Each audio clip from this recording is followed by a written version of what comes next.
अरे वो लोग बनवा हेलमेट मिडिल ठीक रहेगा। हेलो हमारे बिल्ला कर रहा है। अरे मत उठ रहा भाई। बच्चा बाहर निकल ले बच्चा भाई जैकेट दो।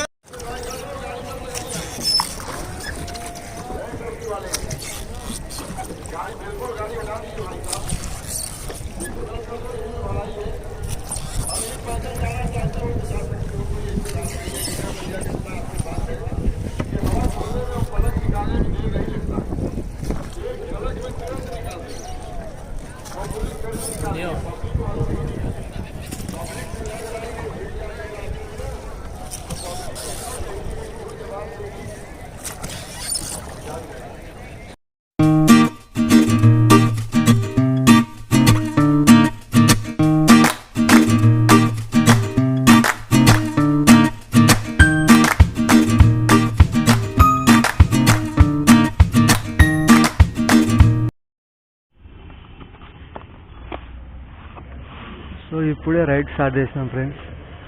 మార్నింగ్ నుంచి అన్నీ చూసుకునేసరికి లేట్ అయింది. సో 1 అవర్ పడుకున్నాము. ఎందుకంటే మళ్ళీ పోయేసరికి లేట్ అవుతుందని చెప్పి 1 అవర్ పడుకున్నాము. సో ఇప్పుడు మా టార్గెట్ వారణాసి.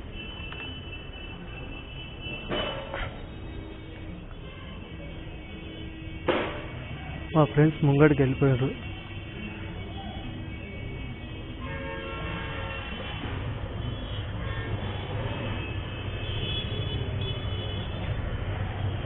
సో ఇక్కడికి వెళ్ళి వారణాసి 110 ఉంది. సో చూడాలి ఎంతసేపట్లో పోతాము.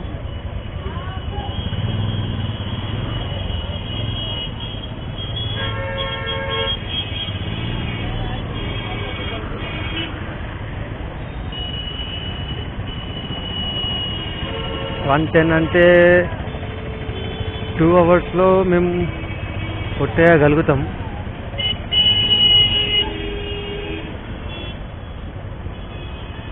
సో ఇక్కడ ట్రాఫిక్ ఇంతకుముందు ఇక్కడ గవర్నర్ వెళ్ళిండు. ఎంత కాకపోయినా ఒక 50 కార్లు అయితే ఉన్నాయి. సో ఎందుకే ఇంత ట్రాఫిక్ ఉంది.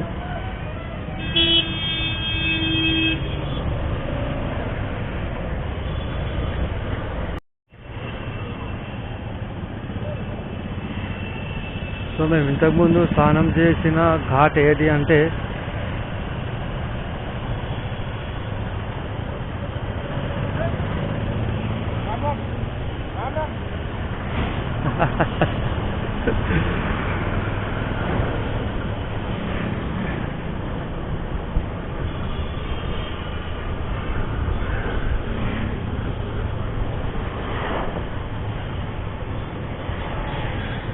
సో ఇవాళ వీడియో సెకండ్ వీడియో.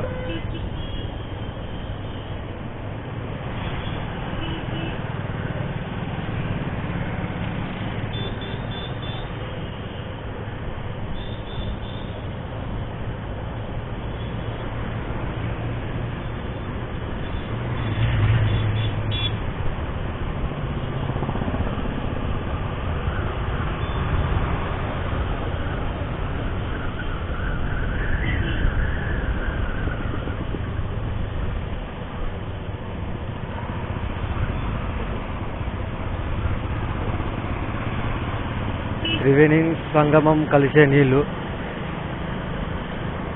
సో అక్కడనే గంగా యమున సరస్వతి కలుస్తాయంట.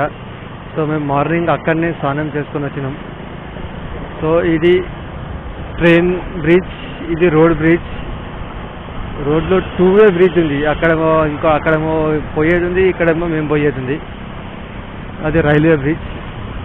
అదేమో స్టార్టింగ్ బ్రిడ్జ్ అంట అది మొత్తం.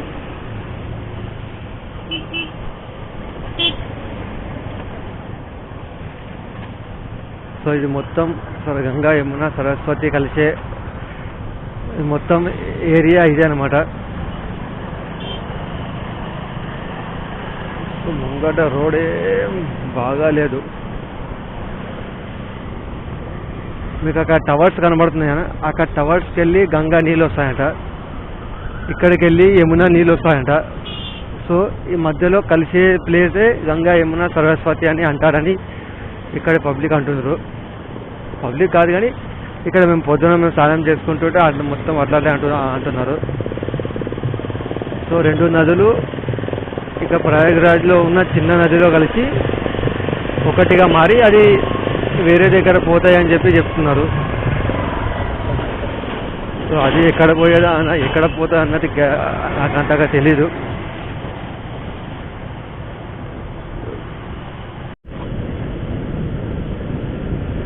సో పైన ధన్యవాద్ ప్రయాగ్రాజ్ రాసింది. సో ఇది మెయిన్ గేట్ అనమాట. సో ఇట్లాంటి గేట్లు ప్రయాగ్రాజ్కు 4 ఉన్నాయంట. నిన్న మేము నైట్కి వచ్చిన ఒక గేట్ ఒకటి, ఇది వారణాసికి వెళ్ళే రూటు, అదేమో జబ్బల్పూర్కి వెళ్ళే రూటు, ఇంకోటి ఏమో లక్నో నుంచి, ఇంకోటి ఏదో విలేజ్ చెప్పిన విలేజ్ పేరు యాద రావట్లేదు. సో అట్లాంటి మొత్తం 4 గేట్లు ఉన్నాయంట ఇట్లాంటి. సో మెయిన్ ప్రయాగ్రాజ్కు రావాలంటే ఈ 4 రోడ్ల తప్ప వేరే రోడ్లు అనేదే లేవంట ప్రయాగ్రాజ్కు. సో అందుకే ఇట్లాంటి కమాన్లు కట్టినాము అని ఇంతకుముందు హోటల్ అయినాక అడిగితే చెప్పిండు. సో ఇప్పటికీ 20 కిలోమీటర్స్ ప్రయాగ్రాజ్ లోపల నుండి ప్రయాగ్రాజ్ సిటీ బయట పడడానికి మాకు 20 కిలోమీటర్స్ పట్టింది. సో ఇక్కడ నుంచి ఇంకా 70 కిలోమీటర్స్ అనుకుంటా, ఇక్కడ నుంచి ఇంకా 70 అనుకుంటా. ఇంతకుముందు ఇక్కడ బోర్డు వచ్చినుండే, బోర్డులో చూసిన. సో మ్యాప్ అయితే మా ముంగడ ఫ్రెండ్ అంటే బ్యాక్ సైడ్ కూర్చుండు కాబట్టి ఆయన ముంగడ పట్టుకొని కూర్చున్నాడు. అతనికి వే చెప్తే నేను ఫాలో అవుతా, నన్ను ఇంకాకెళ్ళి ఫాలో అవుతుండు. సో ఇట్లా 1 by 1 మేము వెళ్తున్నాము. సో అలా ఉంటే మాకు కూడా కన్ఫ్యూజ్గా ఉండదు అనమాట. లేదంటే కన్ఫ్యూజ్గా ఉంటుంది. నాకు ఒక మ్యాప్ చూపిస్తుంది, అతనికి ఒక వెనకాల ఉన్నాయనకు ఒక మ్యాప్ చూపిస్తుంది, ముంగట ఉన్నాయనకు ఒక మ్యాప్ చూపిస్తుంది. ఎవరి రూట్ వాళ్ళకి పోతే మేము కన్ఫ్యూజ్ అయిపోతాం అనమాట. సో అందుకే ఎవరైనా ఒకరే మ్యాప్ పెట్టుకొని అతనే ముంగట్టుకోండి, మేము ఇంకెవరైనా ఇద్దరు మేము వెనకాల ఉంటే ఒక వేళ నడుస్తుంది అనమాట. సో అలా మేము కన్ఫ్యూజ్ కాకుండా వెళ్తున్నాం అనమాట. ప్రయాగ్రాజ్ నుంచి 40 కిలోమీటర్స్ చేంజ్ వచ్చినాం ఫ్రెండ్స్. కోల్కతా 732, ఝార్ఖండ్ 459, ససరాం 169, వారణాసి 60. సో ఇంకా 60 ఉంది ఫ్రెండ్స్ వారణాసి. రోడ్లు మాత్రం ఏకదమ్గా ఉన్నాయి. రోడ్లకు అసలు పేరే పెట్టొద్దు, అది ఏమన్నా కానీ రోడ్లకు మాత్రం పేరే పెట్టొద్దు. Excellence road. ఆ రోడ్లను చూస్తే మాకు 90-100 కొట్టాలనిపిస్తుంది. కానీ ఈ మధ్యలో విలేజ్ వస్తున్నాయి, వాళ్ళు రోడ్డు క్రాస్ చేస్తున్నారు, మళ్ళీ కన్ఫ్యూజ్ అవుతుందని చెప్పి మేము 70-80 కొడుతున్నాం, లేదంటే 90-100 కంపల్సరీగా కొడుతుంటాం. ఇట్లాంటి ఫ్లైఓవర్స్ వచ్చినప్పుడు అయితే అసలు 80-90 దించుతలేం, మొత్తం 80-90 మీదనే ఉంటున్నాం. సో ఇప్పటికీ ఇది 5th ఫ్లైఓవర్ అనుకుంటా. ఒక్కొక్క ఫ్లైఓవర్ మినిమమ్ 4 కిలోమీటర్స్ 5 కిలోమీటర్స్ ఉంది. ఎంత పెద్ద పెద్ద ఫ్లైఓవర్స్ అంటే మొత్తం ఒక 10 మినిట్స్ రోడ్ సేవ్ చేసినట్టే మాకు. అంటే దీని మీదకెళ్ళి పోయే వేలన్నీ కిందికెళ్ళి ఊర్లోకి వెళ్ళి పోయే బదులు దీని మీదకెళ్ళి పోతే ఒక 10 మినిట్స్ టైం సేవ్ అవుతుంది జర్నీలో. ఎందుకంటే కింద ట్రాఫిక్స్ ఉంటుంది, ప్లస్ రోడ్స్ ఉంటాయి, ప్లస్ అటుకెళ్ళి వచ్చే వెహికల్స్, ఇటుకెళ్ళి వచ్చే వెహికల్స్, సిగ్నల్స్ అవన్నీ కొంచెం లేట్ అవుతుంది. సో ఇట్లాంటి ఫ్లైఓవర్స్ ఉంటే ఏంటంటే 10-15 మినిట్స్ ముందు ఉంటాం అనమాట. సో ముందు కూడా ఉంటాం, ప్లస్ ఫాస్ట్ కూడా ఉంటాం. 30 కిలోమీటర్స్ వచ్చాం ఫ్రెండ్స్ ప్రయాగ్రాజ్ నుంచి. ఈరోజు డే 3లో మా ఫస్ట్ టోల్ గేట్. ఆ టోల్ గేట్ చూడండి, సేమ్ ఇల్లు లెక్కనే ఉండే టోల్ గేట్.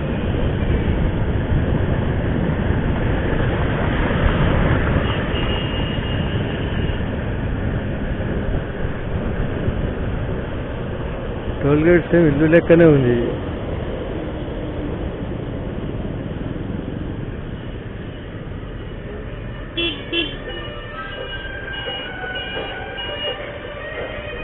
కాకా వచ్చేసిండు.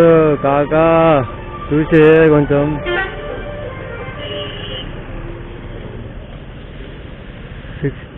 6 లైన్లు ఉన్నాయి. 7వ లైన్ బైక్స్ లైన్.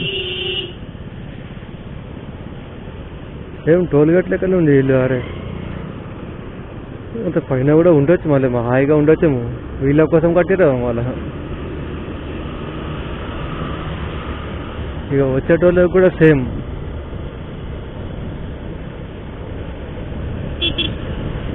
ఇల్లు లెక్క ఉంది టోల్ గేట్. మా ఈ టోల్ నేను 2-3 డేస్ నుంచి చూస్తున్నాను, ఇట్లాంటి టోల్ గేట్ ఎక్కడ రాలేదు. అది షెడ్లు ఉంటాయి కానీ ఇది సేమ్ ఇల్లు లెక్కనే ఉంది. National highway authority India. Toll gate line లానంగ్ నగర్.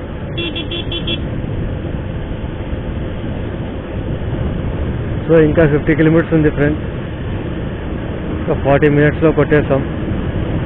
సో ఇంతకుముందే ఇక్కడ మేము వాటర్ బ్రేక్ తీసుకున్నాం. మా ఫ్రెండ్ 5 కిలోమీటర్స్ బ్యాక్ సైడ్ ఉన్నాడు, అతని కోసం ఆగినాం యాక్చువల్. సో అట్లనే వాటర్ బ్రేక్ అని చేసేసాం. అయోధ్య ఇంకొక 30 కిలోమీటర్స్ ఉంది. 30 అంటే 20 మినిట్స్లో కొట్టేస్తాం. సో రోడ్లకు మాత్రం అసలు పేరే పెట్టదబ్బా. ఇప్పటిదాకా మాకు ఒక 12 ఫ్లైఓవర్ దాకా వచ్చినాయి. ఒక్కొక్క అసలు ఊరు ఉందా అని అనిపిస్తుంది మాకే. అట్లా ఉన్నాయి ఫ్లైఓవర్స్. కోల్కత్తా 703, ధాన్బాద్ 430, ససారాం 140.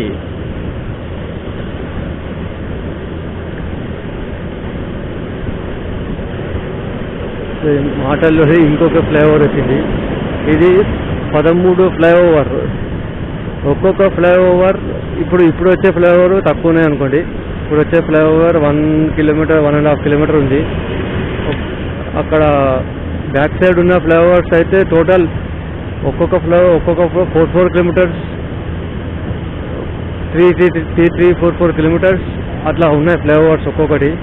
అంటే ఒక్కొక్క అసలు బ్యాక్ సైడ్ మొత్తం ఊర్లు ఉన్నాయి. ఆ ఊరు టచ్ అవుతున్న ఊర్లు ఉన్నాయా లేవా అని చెప్పి మాకే కన్ఫ్యూజ్లో ఉంది. వాటర్ బాటిల్ తీసుకుందామంటే కూడా అసలు ఊరు ఎప్పుడు పోయింది ఎప్పుడు వచ్చింది అర్థం అవ్వట్లేదు. అందుకోసం ఒక దగ్గర మేమే కావాల్సుకొని ఆపినాం వాటర్ బాటిల్ తీసుకోమని చెప్పి. అలానే మా friend back side 5 kilometres back side వెళ్ళిపోయాడు. అతను చాలా స్లో వచ్చిండు. సో అతని కోసం ఆగినాం. ప్లస్ ఈ రెండు ఒకటే ఫ్రెండ్స్. ఇప్పుడే వారణాసిలో ఎంట్రీ అయినాం. వారణాసిలో రూమ్ కోసం చూస్తున్నాం. యాక్చువల్గా ఫ్రెండ్ రూమ్ బుక్ చేసిండు వారణాసిలో ఘాట్ సెక్షన్ దగ్గర. కానీ మళ్ళీ ఆయన ఫోన్ చేసి రూమ్ క్యాన్సల్ అయినాయి, వేరే రూమ్ చూసుకోండి అనేసరికి మేము వేరే రూమ్ కోసం చూస్తున్నాం. అక్కడనే ఘాట్ సెక్షన్ దగ్గరనే, ఇంకా ఘాట్ సెక్షన్ దగ్గర రాలేదు మేము. అక్కడనే ఘాట్ సెక్షన్ దగ్గరనే రూములు చూస్తున్నాం. సో రూమ్ చూసి రూమ్లో లగేజ్ మొత్తం పెట్టి సాయంత్రం గంగా హారతి ఉంటుందంట. గంగా హారతి కోసం వెయిటింగ్ చేస్తున్నాం మేము. గంగా హారతి చూసి మళ్ళీ రూమ్కి వెళ్ళి తిని పడుకోవడే. సో ఆ హారతి వరకు వెయిట్ చేయాలి అక్కడనే.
సో ఇదే ఫ్రెండ్ మా రూమ్, 2 బెడ్లు ఉన్నాయి, 4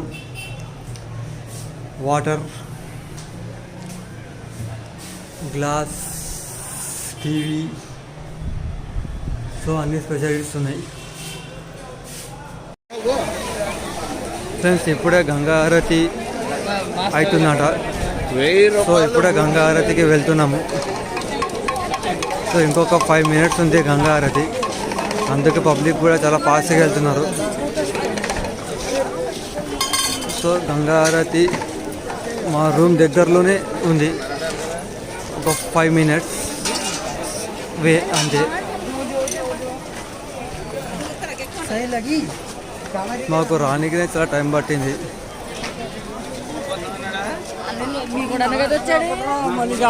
సో గంగా హారతి నేను కాశీకి ఒక 2005లో ఏమో వచ్చినా అనుకుంటా, అప్పుడు నేను చిన్నగా ఉండే. సో మళ్ళీ ఇప్పుడే సెకండ్ టైం నేను రావడు.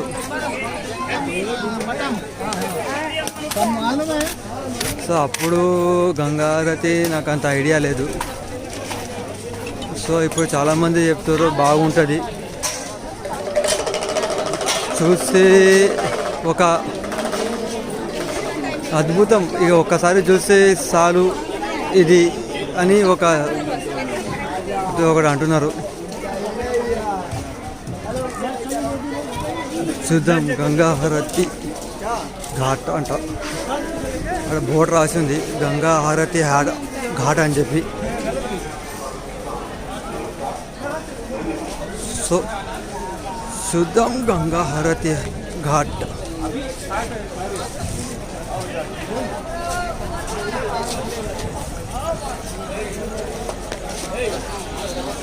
ఇదే గంగా హారతి ఘాట్. సో 1 2 3 4 5 6 7 ఈ 7 దగ్గర గంగా హారతి ఇస్తారంట. సో ఇంకో సేపట్లో స్టార్ట్ అవుతుంది. సో వెయిట్ చేద్దాం.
ब्रह्मकमंडल से लिए कितने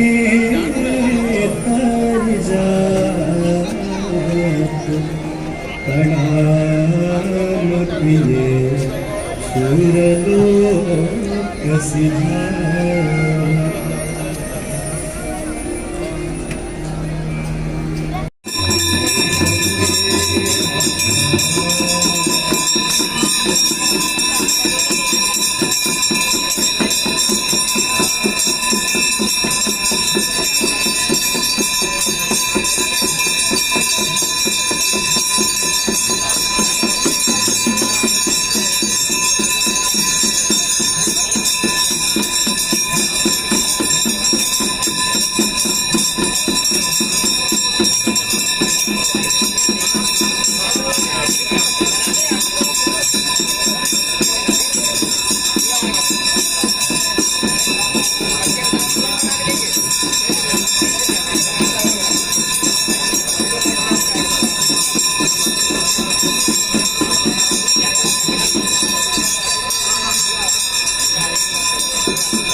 गोवर्धननाथ की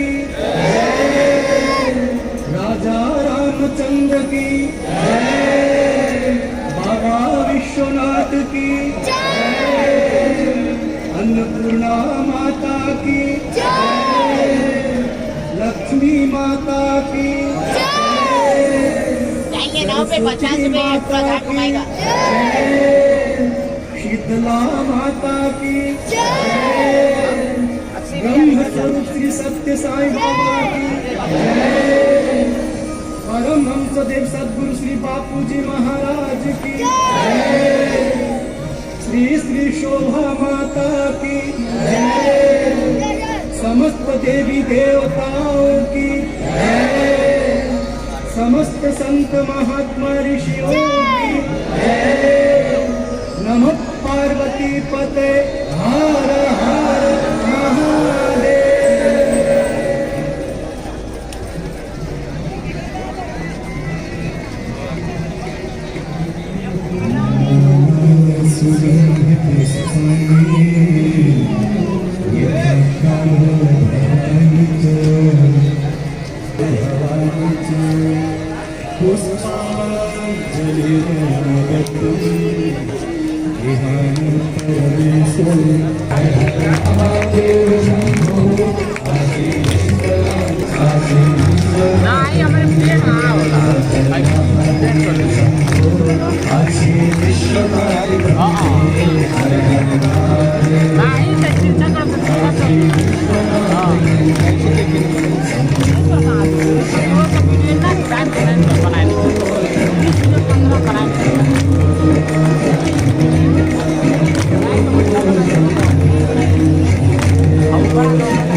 Shambho,